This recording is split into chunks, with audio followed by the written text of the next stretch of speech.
नाम है भैया आपका? मेरा नाम रोहित तुरी। रोहित तुरी, क्या कुछ कहिएगा? अब एक युवा है, रोजगार को लेकर क्या आपको रोजगार मिला?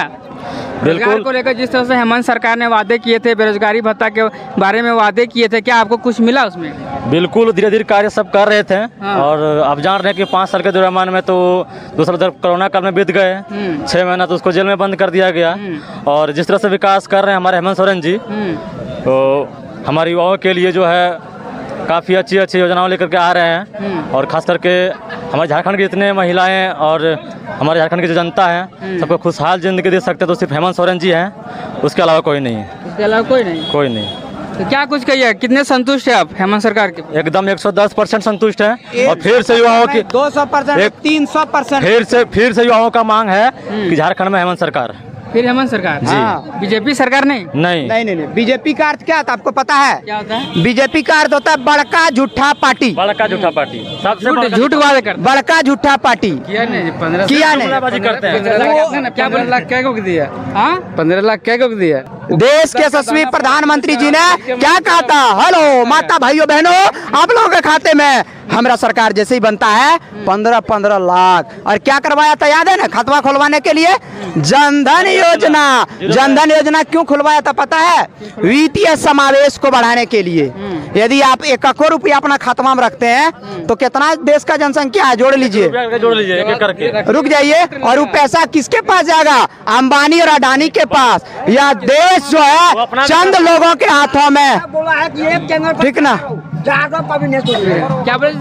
लालू यादव बोला ये पेड़ पर खड़ा रहो। हाँ। करके कोंकरा का ये गोड़ टूटा हुआ है, गोड़ खड़े है। जय हिंद जय सरकार। हाँ, ठीक ना? देखिए, क्या बोले?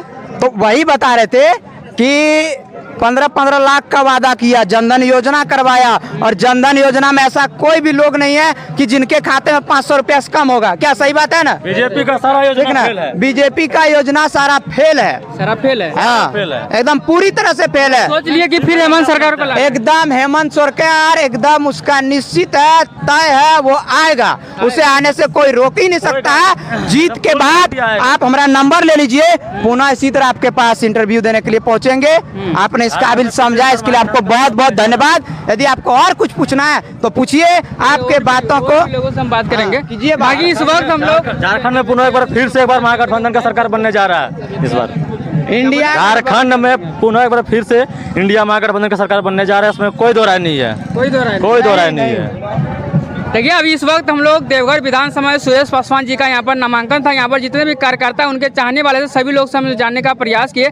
बाकी 2024 झारखंड चुनाव को लेकर आप क्या सोचते हैं? कमेंट बॉक्स में अपना राय जरूर दीजिएगा। क्या नाम हुआ भैया? रामलखन यादव। क्या कुछ कहिएगा? हम यही कहना चाह रहे हैं कि आपने अभी देखा होगा कि जब हेमंत सोरेन ने मैया योजना स्वीकृति किया तो किसी झारखंड मुक्ति मोर्चा कैडर को ये नहीं कहा कि मेरा झारखंड मुक्ति मोर्चा ही वो फॉर्म को भरेंगे। लेकिन गोगो दीदी योजना की बात अगर करें तो स्पष्ट लिखा कि भारतीय जनता पार्टी को हमारे जितने कार्यकर्ता हैं वही फॉर्म भरेंगे और झुंझुनवा दे दिया है। ठीक। दूसरी बात, मैं बीजेपी सरकार से ये कहना चाहूँगा कि अगर उसमें दम है तो मैया योजना के जगह में बिहार और यूपी में क्यों नहीं गोगो दीदी योजना दे रही है? दे दे बिहार में, यूपी में दे दे। ये झारखंड में क्यों देना जा रही है? अभी तो बिहार में उनकी सरकार है, वहाँ गोगो दीदी योजना क्यों? ये सिर्फ मैंने हम लोगों को भुलाने का काम किया है। इससे हेमंत सरकार से आप लोग संतुष्ट? हम लोग संतुष्ट हैं। और महागठबंधन की सरकार पूर्ण बहुमत नहीं, 2/3 बहुमत से जीतने जा रही है। कौन कौन कार्य योजनाएं आपको लगा कि हाँ ये योजनाएं निकाले गए जो कि हेमंत सरकार से हम सबसे पहले गरीबों के हित में काम किए हैं। आज माँ बहन बेटी पुतौ सबको मैंने मैया योजना के तहत पैसा दी जा रही है। और हिंदुस्तान में कोई भी ऐसी पार्टी नहीं थी जिसने कि कांग्रेस भी बीच में किए थे थी शासन, लेकिन हेमंत सोरेन की सरकार ही एक ऐसी है जो कि पहली बार हिंदुस्तान की धरती पर, झारखंड की धरती पर बिजली बिल माफ करने का काम किया है। बिजली माफ जो कि उसमें आप लोग कहीं ना कहीं संतुष्ट? हम लोग पूर्ण देखिए, किसान गरीब ही गरीब का हाल जानता है। किसान के साथ क्या मजबूरियां होती है वो किसान लोग हम लोग जानते हैं। और सबसे बड़ी उपलब्धि हेमंत सोरेन की सरकार ने की जो बिजली बिल माफ कर दिया। ठीक। लेडीज ने 5 को मिलता, मैंने 25,000, मैंने 5-25 सबको मिलता है। टोटल आदमी बीजेपी वाले बोल रहे हैं हम 2100 देंगे उनको फालतू गलत जहाँ उसका सरकार है वहाँ देना चाहिए जी। जहाँ उसका बीजेपी की सरकार है नहीं कहीं नहीं तो यहाँ क्या देगा वो। उनकी सरकार बनी हुई है, उनको गोबर दीदी योजना पहले वहाँ लागू होना चाहिए, वहाँ लागू करना चाहिए। पीएम बोले थे कि 15 लाख देंगे, क्या को दिए हैं? किसी को नहीं मिला ना। तब आपको मिला? हमको तो नहीं मिला। आप कहाँ से हैं? हम तो ये झारखंड से। तो आपको मिला? हमको तो नहीं। जब आपको पत्रकार को नहीं मिला तो आम जनता क्या मिलेगा? भेड़ी मतलब कहीं ना कहीं पूरा नाराजगी है। सब जानकारी है झारखंड से। विपक्ष का काम है आरोप लगाना, समझा ना? तो वो आरोप लगाएगा ही। एक मिनट, हाँ आप पूछिए। हम तो बोले आप इस 5 साल के दरमियान में जितने भी काम किए हैं हेमंत सोरेन जी ने, एक एक कामों का उल्लेख झारखंड के जो मतदाता नहीं भी है ना, वो भी उनका काम का उदाहरण आपको दे देंगे कि हमारा हेमंत सोरेन ने फलना काम कर लगी। समझ रहे बात को ना? तो ये काबिलियत है झारखंड का लाल में, ये काबिलियत है। ऐसा नहीं, अरे आप जैसे कि महाराष्ट्र का उदाहरण लिए, महाराष्ट्र में यूपी का उदाहरण लिए। अब महाराष्ट्र की बात आपने किया तो महाराष्ट्र में जो शिवसेना पार्टी था, बीजेपी ने उसको पूरी तरह से ध्वस्त करने का काम किया है, ठीक ना?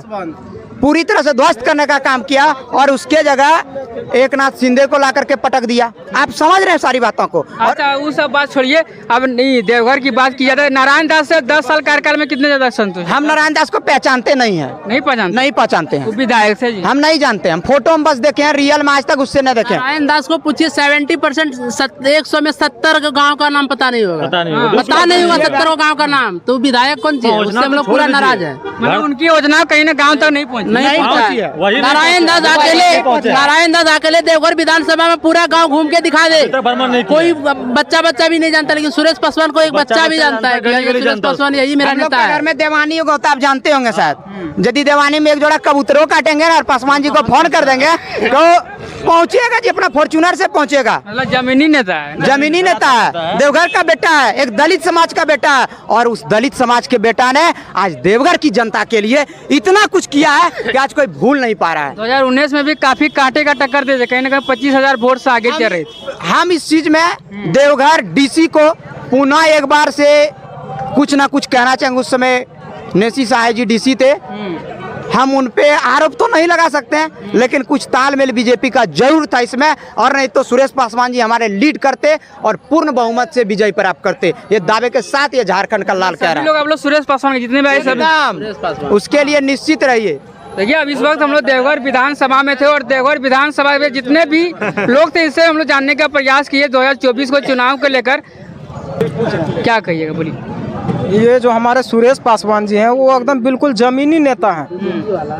ऐसा नहीं है कि उन्होंने एक उदाहरण दिया कि एक देवानी जो होता है 2 जोड़ा कबूतर कटता है तो वो पहुंच जाते हैं, वो तो खुशी की घड़ी है। और किसी के यहाँ मातम का घड़ी भी होता है तो उस सिचुएशन में भी हमारे मंत्री जी पहुंचते हैं, दुख की घड़ी में। चुनाव हारने के बाद भी जी, मतलब जब विधायक थे कि इस समय की बात कर रहे हैं। चुनाव हारने के बाद जो है जनता से बिल्कुल वो जुड़े रहे। जितना हमारे अभी निवर्तमान विधायक नारायण दास जी लोगों से नहीं जुड़ाव रखे हैं, उनसे कई गुना ज्यादा जितना भी बखान किया जाए माननीय मंत्री जी के पक्ष में बिल्कुल कम पड़ेगा वो, ठीक ना? अभी जो है उन्होंने एक सूची जारी किया, हमारे गठबंधन के प्रत्याशी ने अपने विकास के कार्यों को गिनाया है। जैसे कि एक उदाहरण के तौर पर ये नंदन पहाड़ का जो सौंदर्यीकरण है, ये पुनासी डैम का पानी जो पहुंचाने का काम किया पूरे देवघर वासियों को के लिए। और यहाँ तक कि केवल देवघर के लिए, देवघर विधानसभा की बात करें तो ये कौन सा पार्क है, ये चिल्ड्रन जलसार पार्क जो है, इनका सौंदर्यीकरण का काम किया है। रोड, गली, नाली, सड़क, सारा चीज पक्कीकरण का काम किया है इन्होंने। मतलब पूर्ण समय हम लोग यहाँ देवघर विधान से जो है 50,000 वोटों से लीड करवा के और विधानसभा भेजने का काम कर रहे हैं हम लोग। मतलब महागठबंधन की सरकार की बात तो जितना भी हम लोग योजना गिनवाए वो कम पड़ जाएगा। एक लंबी फहरिस्त है, जन्म से लेकर के मृत्यु तक उन्होंने एक योजना लाया है। किशोरियों के लिए सावित्रीबाई फुले योजना, महिलाओं के लिए 18 से 50 वर्ष के युवाओं के लिए, युवतियों, माता बहनों के लिए ये मैया सम्मान योजना, युवाओं के रोजगार के लिए मुख्यमंत्री रोजगार सृजन योजना, और जो है महिलाओं को और सशक्तिकरण के लिए पशुधन विकास योजना, जितनी भी योजनाओं को गिनवाएं बिल्कुल बिरसा सिंचाई कूप संवर्धन योजना, सारा योजनाओं जो है झारखंड मुक्ति मोर्चा का लाया गया है। और फिर से पुनः झारखंड में झारखंड मुक्ति सरकार की महागठबंधन की सरकार बनने जा रही है। आपने पूछा कि जेएमएम और बीजेपी यही पूछे, तो जैसे ही बीजेपी की सरकार यहाँ पे रही है, पिछले बार उन्हीं की सरकार थी, रघुवर दास यहाँ के मुख्यमंत्री थे, और उस मुख्यमंत्री जी ने झारखंड के युवाओं के साथ, मजदूरों के साथ, माता बहनों के साथ सोतेला व्यवहार किया है। उसके आप कहिएगा कि कैसे सोतेला व्यवहार किया? जब तक रघुवर दास की सरकार यहाँ पे थी तब तक तो बड़ी रफ्तार से यहाँ पे पीएम आवास आ रहा था। जैसे ही 2019 में हेमंत सोरेन जी की सरकार बनी, इंडिया गठबंधन की सरकार बनी, पीएम आवास दूर दूर तक नजर नहीं आने लगा। ऐसा क्यों? ठीक है, बात करने के लिए बहुत बहुत धन्यवाद। चलिए, अभी इस वक्त हम लोग देवघर विधानसभा से हम लोग 2024 को चुनाव को लेकर बात करने का प्रयास किए। बाकी आप लोग क्या सोचते हैं चुनाव को लेकर, कमेंट बॉक्स में अपना राय जरूर दीजिएगा। बाकी मिलते हैं किसी नए प्रयास के साथ, तब तक के लिए जय हिंद।